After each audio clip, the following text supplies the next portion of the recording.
विदेश मंत्री एस जयशंकर की कूटनीति और विदेश नीति पर सवाल उठाने वालों को करारा तमाचा लगा है।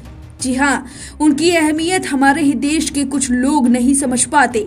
चंद मिलियन व्यूज के चक्कर में जयशंकर की काबिलियत पर ही सवाल उठा देते हैं और ऐसे लोगों को ये खबर जरूर शेयर करिएगा।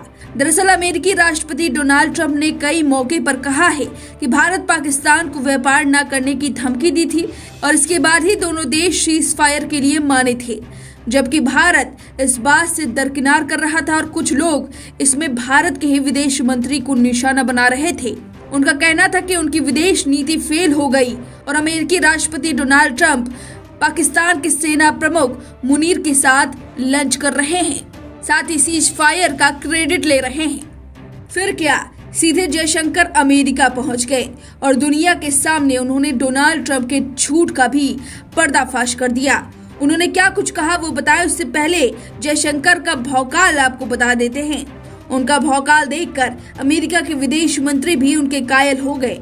वाशिंगटन डीसी में आयोजित क्वाड विदेश मंत्रियों की बैठक के दौरान अमेरिका के विदेश मंत्री मार्को रूबियो ने भारतीय विदेश मंत्री की तारीफ में कुछ ऐसा कह दिया कि वहीं खड़े एस जयशंकर अपनी हंसी नहीं रोक पाए। मार्को रूबियो ने भारतीय विदेश मंत्री डॉक्टर एस जयशंकर की सराहना करते हुए उन्हें बहुत व्यस्त बिजी व्यक्ति बताया। उन्होंने कहा कि जब भी वे समाचार देखते हैं, जयशंकर साहब किसी न किसी देश में दिखाई देते हैं। वे बहुत यात्राएं करते हैं और काफी व्यस्त इंसान हैं। उनका ऐसा कहते हुए वीडियो सोशल मीडिया पर खूब वायरल हुआ और जयशंकर भी खूब ठाके मारकर हंसते हुए दिखाई दिए।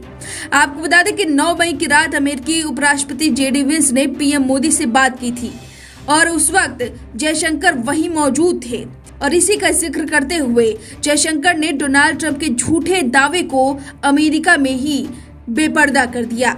जयशंकर ने बताया कि उपराष्ट्रपति जेडी वेंस ने चेतावनी दी थी कि पाकिस्तान भारत पर बड़े हमले की योजना बना रहा है।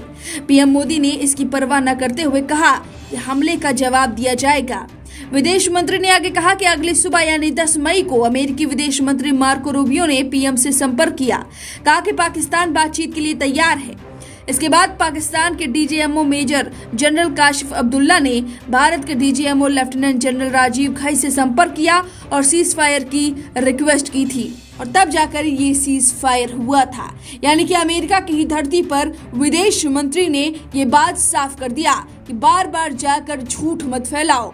और उन्होंने कहा कि उस कमरे में उस वक्त वो मौजूद थे जब पाकिस्तान डीजीएमओ और भारत डीजीएमओ की ये बातचीत हुई थी। दरअसल 10 मई को भारत पाकिस्तान के बीच सीज फायर की सबसे पहली सूचना अमेरिकी राष्ट्रपति डोनाल्ड ट्रंप ने अपने एक्स पोस्ट के जरिए दी थी। ट्रंप ने कई मौके पर कहा कि भारत पाकिस्तान को व्यापार न करने की धमकी दी थी। इसके बाद दोनों देश सीज फायर के लिए माने थे और अब इस झूठ का पर्दाफाश हुआ है। जयशंकर ने खुद ये बड़ी बात कही और उनका भौकाल देखकर अमेरिकी विदेश मंत्री ने ये बड़ी बात कही। अब इस पूरे वीडियो पर आपकी जो भी राय है हमें कमेंट करके जरूर बताएं। वीके न्यूज, राष्ट्र के नाम।